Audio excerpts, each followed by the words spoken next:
Jewish weddings come to take on this format as the years progress, where when two families want to offer their children in marriage, they will agree on a document called a Tenaim. And the Tenaim basically spells out the conditions of the engagement.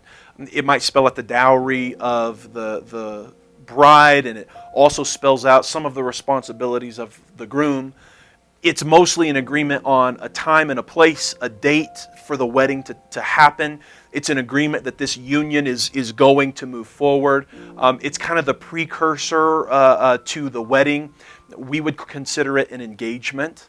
This document, a Tenaim, and oftentimes it's means for celebration. It's not a marriage yet, but it is the beginnings of a wedding ceremony. And then once the wedding ceremony arrives, the document that would seal the covenant, that would seal the union between bride and groom, is given by the groom to his bride, and it's called ketubah. Ketubah. It's the document which is almost a blend of the marriage certificate or license that we have today in our culture and the wedding vows which we recite at the wedding. Now, thankfully for me, my wife can't sue me if I break a wedding vow. But in the Jewish culture, the ketubah becomes a legally binding document. The wedding vows are written into the marriage license, so that if one violates the conditions of the marriage, violates the marriage vows, that person is held legally responsible. It's a covenant between two parties that is deeply connected and deeply meaningful and rooted in love, but also profound in its sense of commitment. Probably this tradition developed surrounding the episode that we see in Exodus chapter 19 and 20. You see, when God proposes marriage to these people, this nation of Israel, He calls up Moses onto His holy mountain, Mount Sinai.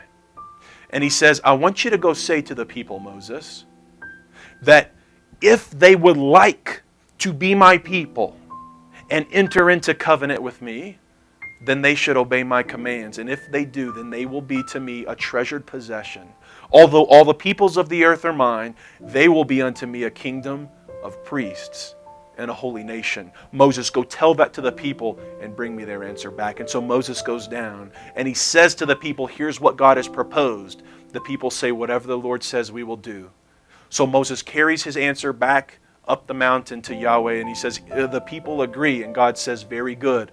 In 3 days I'm coming to the mountain. In 3 days we'll be married.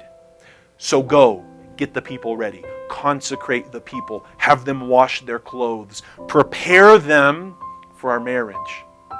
And God comes 3 days later in a cloud of fire and smoke on the mountain, and there's a loud trumpet blast, and the mountain is shaking, and the people position themselves on one side, and God positions Himself on the other.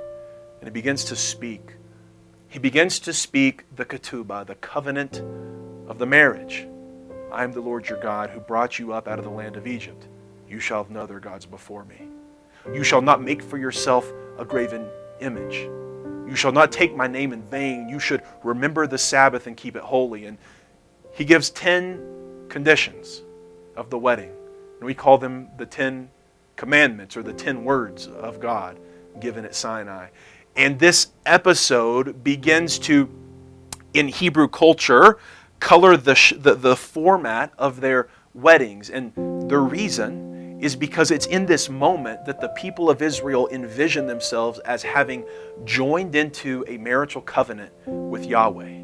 It's at Sinai where they become His people, where they are bestowed with that great phrase of identity, kingdom of priests. And that is the identity that God will call them to bear to the nations for the rest of their days.